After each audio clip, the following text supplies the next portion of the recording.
ہر بندہ نماز کے اندر یہ دعا پڑھتا ہے، اس کا کسی بھی مکتبہ فکر سے تعلق ہو، وہ ہر نماز میں مردوں کے لیے دعائے مغفرت کرتا ہے، زندوں کے لیے بھی دعائے مغفرت کرتا ہے۔ نحمدہ ونصلی ونسلم علی رسولہ الکریم، اما بعد فاعوذ باللہ من الشیطان الرجیم، بسم اللہ الرحمن الرحیم۔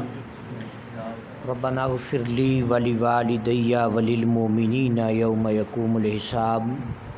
صدق اللہ مولانا العظیم وصدق رسولہ النبی الکریم الامین۔ ان اللہ وملائکتہ یصلون علی النبی یا ایھا الذین آمنوا صلوا علیہ وسلموا تسلیما۔ کوئی زبان خاموش نہیں رہنی چاہیے، تمام دوست میرے ساتھ مل کر حضور کا ذکر کریں۔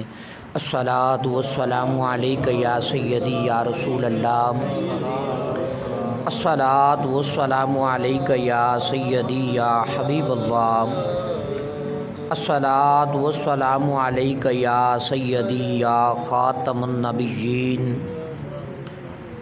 حمد و صلوات کے بعد میرے نہایت ہی معزز و محتشم سامعین کرام اور حضرات قرہ، دیگر علماء ذی وقار، سامعین کرام، آج کی یہ ایصال ثواب کی محفل ہے۔ تبارک و تعالی نے اپنی لا ریب کتاب کے اندر ارشاد فرمایا، ربنا اغفر لی۔ یہ دعائے ابراہیم ہے۔ حضرت ابراہیم علیہ نبینا علیہ الصلاۃ والسلام نے یہ دعا کی۔ اہل سنت و جماعت کا یہ عقیدہ ہے، مرحوم یا مرحومہ کے لیے دعائے مغفرت کرنا یہ ہمارے معمولات میں سے ہے۔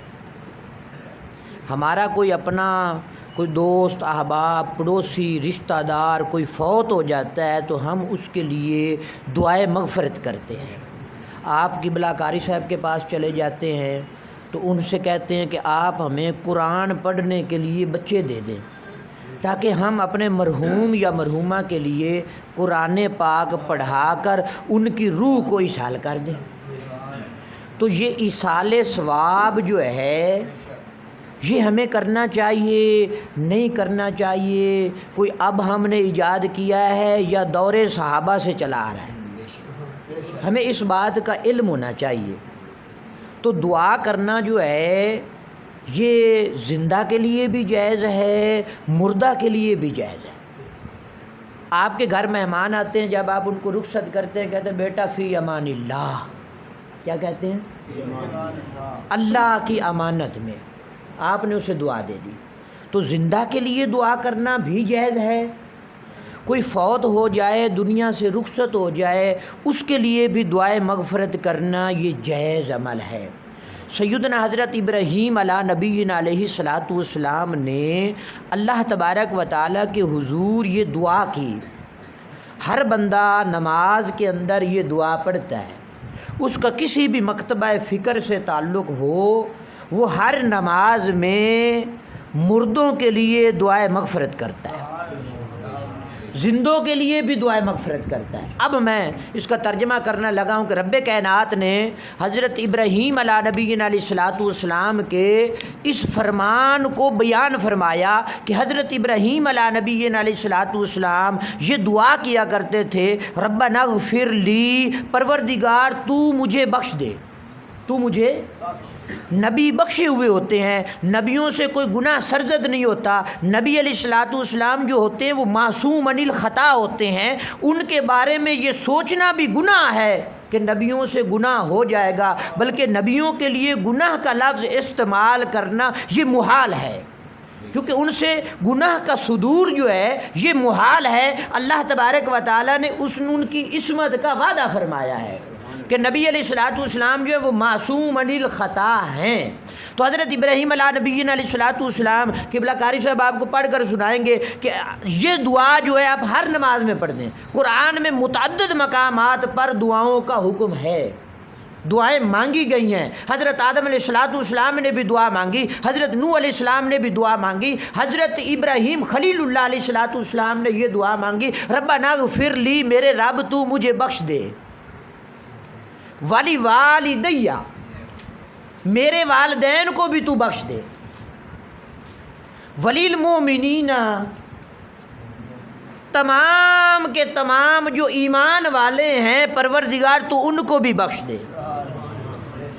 اب جو موجود ہیں ان کے لیے بھی دعائے مغفرت کی, جو ایمان والے گزر چکے ہیں آپ سے پہلے ان کے لیے بھی دعائے مغفرت کی, قیامت تک آنے والے ایمان والوں کے لیے حضرت ابراہیم خلیل اللہ علیہ السلام نے دعا کی. اگر دعا مانگنا جائز نہ ہوتا تو پھر حضرت ابراہیم خلیل اللہ علیہ السلام کیوں دعا فرماتے؟ تو معلوم ہوا کہ آج اہل سنت و جماعت کا جو عقیدہ ہے ایصال ثواب کا, دعائے مغفرت کرنے کا, مرحومین کے لیے دعا کرنے کا, وہ عقیدہ جو ہے ہمیں حضرت ابراہیم خلیل اللہ علیہ السلام سے ملا ہے. اور پھر اللہ تبارک و تعالیٰ کی نوری مخلوق فرشتے, الذین یحملون العرش ومن حولہ یسبحون بحمد ربہم, اللہ تبارک و تعالیٰ کی نوری مخلوق فرشتے جو اللہ کے عرش کو اٹھائے ہوئے ہیں, اللہ کے عرش کو اٹھائے ہوئے ہیں, وہ ایمان والوں کے لیے بھی دعائے مغفرت کرتے ہیں.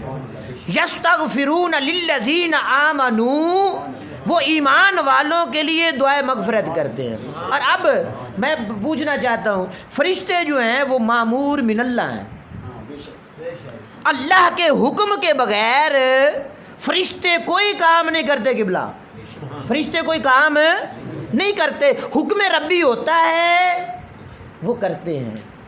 ہمیں اللہ تبارک و تعالیٰ نے یہ اختیار دیا ہے, ہم جو کام مرضی کرنا چاہیں کر سکتے ہیں. اللہ نے ہمیں یہ اختیار دیا ہے. آپ میں سے کوئی جیسا عمل کرنا چاہے گا, اللہ نے آپ کو اختیار دیا ہے, لیکن آپ کے عمل کی گنتی ہو رہی ہے, لکھا جا رہا ہے, کرامن کاتبین نوٹ کر رہے ہیں آپ نے اچھا عمل کیا یا برا عمل کیا. لیکن فرشتے جو ہیں ان سے گناہ کا صدور جو ہے یہ محال ہے, کیونکہ فرشتے بھی جو ہیں وہ معصوم عن الخطا ہیں, انبیاء رسل کی طرح. تو وہ فرشتے جو ہیں وہ اللہ کے حکم سے چلتے ہیں, رب حکم فرماتا ہے وہ کرتے ہیں. اب اللہ تبارک و تعالیٰ نے اپنی لا ریب کتاب کے اندر اس بات کو بیان کیا, یستغفرون للذین آمنوا, قراء حضرات موجود ہیں, یہ سارے کے سارے حسین چہرے کاری حضرات موجود ہیں, قرآن پڑھنے والے بیٹھے ہیں. یستغفرون للذین آمنوا, آپ کو یہ آیت نکال کر آپ کے سامنے دیں گے, آپ اس کو پڑھیں, اس کا مطالعہ کریں.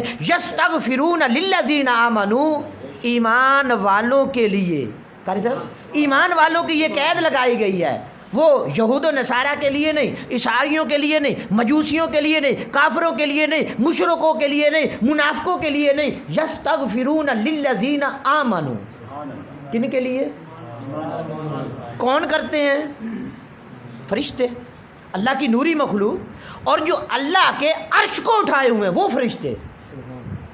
وہ فرشتے ایمان والوں کے لیے دعائے مغفرت کرتے ہیں. معلوم ہوا کہ ذکر کی محفل سجا کر مرحومین کے لیے دعائے مغفرت کرنا یہ اللہ کی نوری مخلوق فرشتوں کی سنت ہے. اور حکم کون دے رہا ہے؟ کیونکہ فرشتے اللہ کے اذن کے بغیر کچھ نہیں کرتے. حکم ہوتا ہے تو وہ کرتے ہیں, وہ اللہ کی عبادت میں لگے رہتے ہیں. لیکن اللہ تبارک و تعالیٰ کی طرف سے انہیں یہ بھی حکم دیا گیا کہ یستغفرون للذین, ایمان والوں کے لیے دعا مغفرت کریں. اور خالق قدوس جل وعلا نے 28ویں پارے میں ارشاد فرمایا, والذین جاؤوا من بعدہم یقولون ربنا اغفر لنا ولاخواننا الذین سبقونا بالایمان. قاری صاحب تصدیق فرمائیں گے جو میں قرآن پڑھ رہا ہوں, 28ویں پارے کی یہ آیت مقدسہ ہے, والذین جاؤوا من بعدہم, تمہارے چلے جانے کے بعد تمہارے جانشین آ جائیں گے, تمہارے بیٹے آ جائیں گے, تمہارے عزیز و اقربا آ جائیں گے, جب میں فوت ہو جاؤں گا یا کوئی بھی ایمان والا اللہ تبارک و تعالیٰ کی رضا کے لیے دنیا سے رخصت ہو جائے گا، اب اس کے وارثان، اس کے ورثاء، اس کے عزیز و اقربا رب کے گھر میں بیٹھ جائیں گے، پہلے شمارہ جات پڑھیں گے، پھر تلاوت ہوگی، پھر نعت پڑھی جائے گی، پھر درس و تدریس ہوگا، ذکر و اذکار کریں گے، پھر سب کچھ پڑھ کر اپنے مرحوم کے لیے ایصال ثواب کر دیں گے۔ تو اللہ تبارک و تعالیٰ نے اس کیفیت کو بیان کیا، والذین جاؤ من بعدہم یقولون ربنا اغفر لنا ولاخواننا الذین سبقونا بالایمان، کہ تمہارے چلے جانے کے بعد تمہارے جانشین آ جائیں گے، وہ کیا کریں گے؟ وہ کہیں گے یقولون ربنا اغفر لنا، پروردگار ہماری بخشش عطا فرما۔ اور ہم بھی تو آج قبلہ قاری صاحب کی والدہ محترمہ کی ایصال ثواب کے لیے آج حاضر ہوئے۔ پہلے ہم یہ دعا کرتے پروردگار تو ہمیں بخش دے، پھر یہ کہیں گے ہماری اماں جان کو بخش دے، کہیں گے کہ نہیں؟ کریں گے کہ نہیں؟ تو اسی کیفیت کو، اسی طریقے کو جس پہ ہم عمل کر رہے ہیں، اللہ تبارک و تعالیٰ نے اپنی لا ریب کتاب کے اندر اس کو بیان کیا کہ وہ اپنے لیے دعا کریں گے، ربنا اغفر لنا، پروردگار تو ہمیں بخش دے، تو ہمیں۔ اور یہ دعا تو آپ اکثر کرتے رہتے ہیں، جب بھی کوئی نماز پڑھتا ہے کہتا پروردگار مجھے بخش دے۔ ہر بندہ یہ دعا کرتا ہے، تو زندوں کے لیے بھی یہ دعا کرنا جائز عمل ہے۔ کوئی بھائی فوت ہو جائے، دنیا سے رخصت ہو جائے، قبروں میں چلا جائے، تو اس کے لیے بھی یہ دعائے مغفرت کرنا قرآن میں موجود ہے۔ اور کیا بیان فرماتے؟ ربنا اغفر لنا، پروردگار ہمیں بخش دے، ولاخواننا الذین سبقونا بالایمان، جو ایمان لے کر دنیا سے رخصت ہوئے، پروردگار تو ان کو بھی بخش دے۔ ولا تجعل فی قلوبنا غلا للذین آمنوا، پروردگار ان ایمان والوں کے لیے جو دنیا سے رخصت ہوئے، ہمارے دل میں ان کے لیے نفرت، کدورت، بغض، کینہ نہ رکھ، کہ ان کے مرنے کے بعد، ان کے وفات فرمانے کے بعد ہم ان کے لیے دعائے مغفرت ہی نہ کریں۔ پروردگار یہ ہمارے دل سے بات نکال دے، جب وہ دنیا سے رخصت ہو ہم اپنی بخشش کی بھی دعا کریں، اپنے بھائیوں کی بخشش کی بھی دعا کریں۔ ربنا اغفر لنا ولاخواننا الذین سبقونا بالایمان، ایمان والوں کے لیے ہم دعا کریں۔ سورۃ توبہ کے اندر اللہ تبارک و تعالیٰ نے اپنے محبوب کو مشرکین کے لیے، منافقین کے لیے دعا کرنے سے منع فرما دیا کہ میرے محبوب ان کی نماز جنازہ بھی نہ پڑھنا اور ان کے دعا بھی نہ کرنا۔ دعا کس کے لیے ہے؟ خالص ایمان والے کے لیے دعا ہے، جس کے دل میں ایمان ہے، دنیا سے رخصت ہوا، ایمان کی دولت لے کر گیا۔ اور میرے حضور فرماتے ہیں کہ جب میرے امتی قبروں میں چلے جائیں گے، میرے امتی قبروں میں چلے جائیں گے، حضور فرماتے ہیں، راوی ہیں حضرت انس بن مالک، اور یہ روایت شرح الصدور کے اندر بھی موجود ہے، توجہ میری طرف ہونی چاہیے۔ امتی امت مرحومہ، حضور فرماتے کہ میری امت امت مرحومہ ہے، اس پر میرے رب نے رحم فرما دیا ہے، میری امت امت مرحومہ ہے۔ تدخل قبورہا بذنوبہا، جب یہ قبروں میں داخل ہوں گے تو ان کے پاس گناہ ہوں گے، قبروں میں جائیں گے ان کے اوپر کیا ہوں گے؟ گناہ ہوں گے۔ وَتَخْرُجُ مِن قُبُورِهَا لَا ذُنُوبَ عَلَيْهَا، جب یہ قبروں سے باہر نکلیں گے ان پر کوئی گناہ نہیں ہوگا۔ اب گناہ کیوں نہیں ہوگا؟ تَمَحَّصَ عَنْهَا بِإِسْتِغْفَارِ الْمُؤْمِنِينَ، ان کے گناہوں کو اللہ تبارک و تعالی مٹا دے گا۔ کیوں؟ باستغفار المؤمنین، ایمان والے جو ہیں وہ ان کے لیے رب کے گھر میں بیٹھ کر دعائے مغفرت کریں گے، اللہ ان کے گناہوں کو مٹا دے گا۔ جب دنیا سے رخصت ہوں گے کچھ نہ کچھ، کوئی 2 4 10 20 100 50 1000 گناہ تو ہوں گے، لیکن اگر اولاد صالح دنیا میں چھوڑ کر گئے تو وہ اولاد صالح اپنے والدین کے لیے، اپنے عزیز و اقربا کے لیے، اپنے رشتہ داروں کے لیے دعائے مغفرت کریں گے باستغفار المؤمنین۔ مومنوں کی دعا کا یہ اثر ہوگا، اللہ تعالیٰ قبر کے اندر تمہارے گناہوں کو مٹا دے گا۔ اور حضرت ابو ہریرہ رضی اللہ تعالیٰ عنہ بیان کرتے ہیں کہ انسان جب فوت ہو جاتا ہے، اذا مات الانسان انقطع عنہ عمل الا من ثلاثۃ، جب بندہ فوت ہو جاتا ہے تو اس کا سلسلہ عمل منقطع ہو جاتا ہے۔ 3 عمل جو ہے اس کے قائم رہتے ہیں جی، 3 عمل جو دنیا میں وہ کر کے گیا ہوتا ہے، یا اولاد اس کی طرف سے کر دے تو پھر اسے بھی ثواب ملتا رہتا ہے۔ وہ 3 عمل کون سے؟ پہلا عمل قبلہ قاری صاحب، او من صدقۃ جاریہ، دنیا سے رخصت ہونے سے پہلے بزرگوں اس نے رب کا گھر بنا دیا، اس نے مدرسہ بنا دیا، لوگوں کے پانی پینے کے لیے کوئی نلکا لگا ہوا نہیں تھا، اس نے اپنی طرف سے لگا دیا کہ لوگ اس سے رفاہ عامہ کے طور پر لوگ اس سے فائدہ اٹھائیں۔ اب جب تک اس کا وہ عمل موجود رہے گا، وہ دنیا میں زندہ رہے گا تو اللہ اسے پھر بھی ثواب عطا فرمائے گا۔ اب دنیا سے رخصت ہو کر قبر میں چلا جائے گا، اللہ پھر بھی اسے ثواب عطا فرمائے گا۔ لوگ فائدہ اٹھائیں گے اور وہ قبر میں ثواب لے رہا ہے، اسے قبر میں ثواب دیا جائے گا۔ یہ حدیث مبارکہ ہے۔ اور پھر حضور علیہ الصلوۃ والسلام نے فرمایا دوسری بات، او علم ینتفع بہ، دنیا سے رخصت ہوا، قاری قرآن تھا، عالم دین تھا، ساری زندگی رسول اللہ کا دین پڑھایا مدرسے میں مکتب میں بیٹھ کر، اب اس کے شاگرد جو ہیں وہ قرآن پڑھتے ہیں، اس کے پڑھائے ہوئے لوگ قرآن پڑھتے ہیں۔ اب وہ قبر میں چلا گیا، قبر میں جب چلا گیا تو اللہ تبارک و تعالی اس کے اس عمل کو اللہ تبارک و تعالی نے صدقہ جاریہ بنا دیا۔ اس پر جب تک اس کی اولادیں، اس کے پڑھائے ہوئے لوگ، اس سے علم حاصل کرنے والے لوگ علم پڑھتے پڑھاتے رہیں گے، وہ قبر میں رہ کر ثواب لیتا رہے گا۔ اور تیسری اور آخری بات، سرکار دو عالم صلی اللہ علیہ وآلہ وسلم نے فرمایا، او ولد صالح، جب تم دنیا سے رخصت ہونے لگو تو والدین صالحین، قاری صاحب موجود ہے، عالم دین ہے، والدین کے ساتھ صالحین کی قید لگائی گئی ہے۔ بھی اولاد تو ہوتی ہے نا جی، لیکن حدیث میں امام الانبیاء علیہ الصلوۃ والسلام نے والدین کے ساتھ صالحین کی قید لگائی، اولاد ہو نیک ہو، اور صالحین کی کیفیت کو بیان کیا، یدعو لہو، ماں باپ جب دنیا سے رخصت ہو جائے وہ اولاد ان کے لیے دعائیں مغفرت کرے۔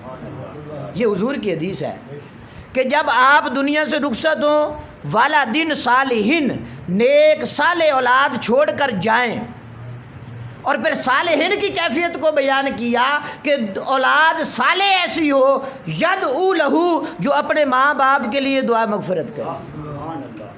تو جب مائیں دنیا میں اپنے عالم بیٹے چھوڑ کر جائیں، جو علم پڑھنے پڑھانے والے ہوں، جو دین بیان کرنے والے ہوں، جو مبلغ ہوں، تو قبر میں رہ کر بھی ایسی ماؤں کی قبریں جو ہے وہ گلزار بن جاتی ہیں، جنت کا ٹکڑا بن جاتی ہیں، کیونکہ اللہ تبارک و تعالی نے یہ عہد فرما دیا ہے۔ سرکار دو عالم صلی اللہ علیہ وآلہ وسلم فرماتے ہیں کہ جس کا بچہ قاری قرآن بن جائے، عالم دین بن جائے، حافظ قرآن بن جائے، کل قیامت والے دن اس کے والدین کو سنہری تاج پہنائے جائیں گے۔ لوگ رشک سے پوچھیں گے یہ کوئی انبیاء رسول تو نہیں جا رہے ہیں؟ انہیں بتایا جائے گا یہ حافظ قرآن کے والد جا رہے ہیں، یہ قاری قرآن کے والد جا رہے ہیں۔ دین پڑھنے پڑھانے کی یہ فضیلت ہے۔ سرکار دو عالم صلی اللہ علیہ وآلہ وسلم نے ارشاد فرمایا کہ بندہ جب قبر میں چلا جاتا ہے، اٹھے گا کل قیامت والے دن، اس کے اوپر جب گناہ کوئی نہیں ہوگا، گناہ اس کے مٹ جائیں گے۔ کیسے مٹیں گے؟ حدیث میں امام الانبیاء علیہ الصلوۃ والسلام نے یہ مشکات شریف کی حدیث ہے قبلہ قاری صاحب، اور مشکات شریف وہ حدیث کی کتاب ہے جس میں بخاری اور مسلم کی حدیثوں کو کثرت سے جمع کیا گیا، اور متفقون علیہ حدیثہ جو ہے ان کو بیان کیا گیا، متفقون علیہ حدیثوں کو، یعنی بخاری میں بھی ہوتی ہیں، وہ مسلم میں بھی ہوتی ہیں، یعنی وہ حدیث بخاری میں بھی ہوتی ہے، مسلم میں بھی ہوتی ہے۔ تو یہ مشکات المصابیح کے اندر حدیث موجود ہے۔ حضور فرماتے ہیں کہ بندہ جب قبر میں جائے گا کل قیامت والے دن اٹھے گا، اس کے اوپر کوئی گناہ نہیں ہوگا، وہ عرض کرے گا فیقول یا ربی انا ھذا، اے میرے رب یہ کیا ہے؟ دنیا میں نے مجھ سے یہ بھی گناہ ہوا تھا، یہ بھی ہوا تھا کہ عدل نہیں کیا تھا، انصاف نہیں کیا تھا، کسی کا حق مار لیا تھا، لیکن آج جب میں اٹھا ہوں تو میرے اوپر تو کوئی گناہ نہیں ہے بلکہ میرے درجات کو بلند کر دیا گیا ہے۔ تو رب فرمائے گا فَيَقُولُوا بِإِسْتِغْفَارِ وَلَدِكَ لَكَ، تیرے لیے تیری اولاد نے دعائے مغفرت کی، اس کی جزا یہ ہے کہ تیرے گناہوں کو میں نے مٹا دیا ہے۔ اگر اس کے ذمہ گناہ کم تھے، اس کے گناہ مٹ گئے، اب اللہ تبارک و تعالی جنت میں اس کے درجے کو بلند کر دے گا۔ اور جنت میں درجہ قاری صاحب کوئی عام درجہ نہیں ہے۔ ہمارے ہاں زینوں کے جو درجے ہوتے ہیں، ایک پاؤں رکھا دوسرے پہ پہنچ گیا، زینے پہ پہنچ گیا، یہ درجات ہم نے بنائے ہوئے ہیں۔ لیکن جنت کا درجہ جو ہے 500 سال کی تیز روح گھوڑا دوڑے اتنی بڑی مسافت کا ایک درجہ ہے، جو اللہ تبارک و تعالیٰ اپنے فضل سے اپنے بندوں کو اولادوں کے والدین کے دنیا سے رخصت ہو جانے کے بعد دعائے مغفرت کرنے کے سبب سے قبر میں ان کے درجات کو بلند فرما دے۔ وآخر دعوانا الحمد للہ رب العالمین۔